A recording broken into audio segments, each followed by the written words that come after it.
So, ladies and gentlemen, I think it's quite clear from the discussion we had up to now that we are living in a decisive decade.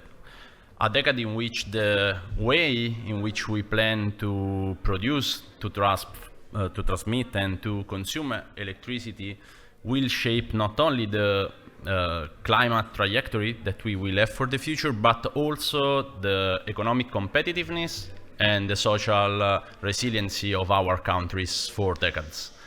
And electricity is no longer just an energy carrier, but fundamentally is becoming the foundation of a modern society. And this is why power systems are the key enablers of this digitalization and also decarbonization processes. And here I try to highlight some key figures from our power system, but I think they are general trends for all Europe and most of the countries around the globe. So we are coming from a situation in which we are experiencing a sort of stable demand in the last 5-10 years after the crisis in 2008. But what we have ahead of us is a huge increase in demand expected due to the electrification of consumption, electric vehicles, but also heat pumps and so on. And as we just discussed, the impact of data centers in our power system. And so a huge increase in the demand is expected. At the same time, we are going toward a more renewable-based power system with a lot of renewables we are installing. In the last couple of years, in each year, we installed more than 7 gigawatts per year. But this is not what we didn't reach already our goal, and a further acceleration is expected in the upcoming years to meet our 2030 goals. So, going toward a more renewable-based power system is not only a climate goal, it's also an economic goal. In a world in which gas prices is quite variable, knowing also the recent crisis we observed, becoming more based on renewables led the electricity prices to go down and so to increase the competitiveness of each country. As a transmission system operator, we need to enable this process toward a greater integration of renewables in our power system, but we have to take care also of different conditions that end consumer does expect. So we need to ensure a power system is adequate so the demand can be met in every point in time. We need to ensure that for installing new renewables, we have to deliver connection point. We need to increase transmission capacity of our grid, as far as we need to ensure to the end users the same security of supply, the same quality standard that we have today. And for meeting these goals, of course, investments are needed. Investment in generation, investment in storages, investment in grid. And these investments are occurring in an uncertain condition, in the sense that we look for the demand evolution for the future. We have several projections, but of course, how much data center will impact in each country, it's quite a scenario that we have to assess. We have also a lot of, at least in our country, a lot of renewable projects that want to be connected, 10 times the goal that we have in front of us. So the point, which are the real projects, which are the ones that will be really needed to connect, it's another point.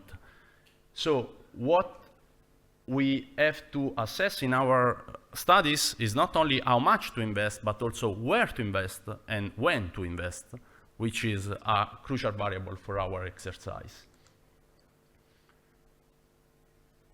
Investment needs to be supported economically. So we need to ensure that grid investment, but also the generation investment that we need to keep the light on, the storage investment that we need to store renewables when they are in excess to the demand, are economically sustainable for the market.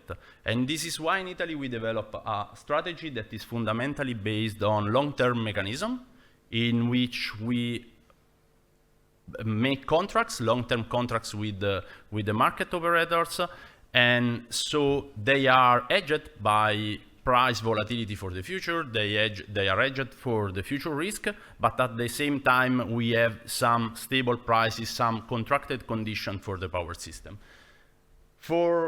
Regarding the adequacy, we discuss about adequacy. So to promote investment in generation, in programmable generation, we introduced already in 2019 a capacity market. So people we have an auction in which we deliver contract to be available to produce when it is needed. We introduced a new market for the storages. The first auction has been held in 2025, and we procured 10 gigawatt-hour of storage capacity. Additional auctions are expected in the near future. We are also delivering some contract for difference products for renewables. We had some auction in the last few months. We contracted more than 10 gigawatt of capacity. And we are also working on a regulation which we call output-based. So in a way that our regulator promote that the TSO, incentivize the TSOs to put in place the investment that are really efficient, really needed, not to overinvest in the grid.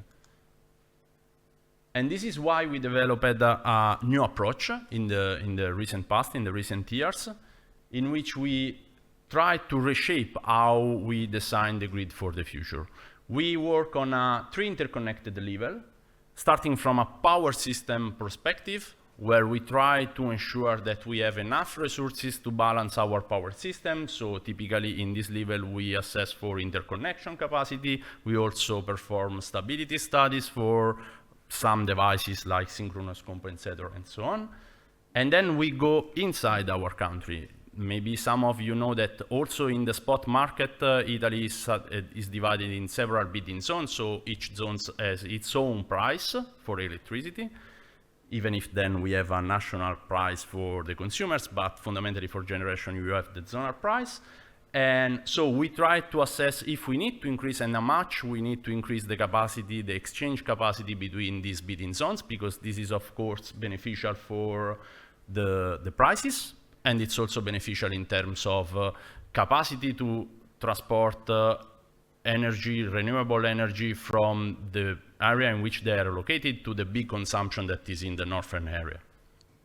And then, this is the very new approach, we introduced what we call the microzonal approach. So we go inside each zone and we divide each zone in several microzones, and we perform an assessment to really design the grid that is needed to connect the new resources, the new renewable resources. And here we have an ongoing reform. There is a legislative decree that came out in February, so it's quite new, in which the connection process is totally renewed. We are moving from a first in, first out process to a first permit, first connected process.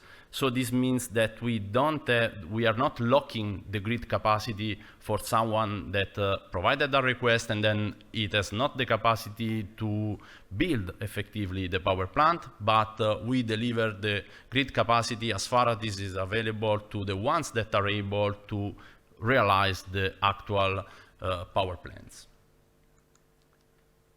So I want just to make a long story short. I think that looking at the future, we will probably go toward a power system and an electricity market that is fundamentally based on renewables. And if you are based on renewables, you are based fundamentally on €0 megawatt-hour short-run marginal cost generation units. This means that spot prices typically go down. So spot prices will tend to zero.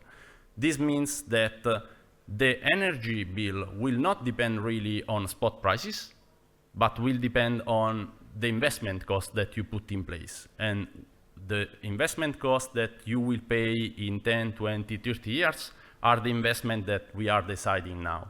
So efficiency should be a must. It's no more an optional in our investment decision today. Thank you.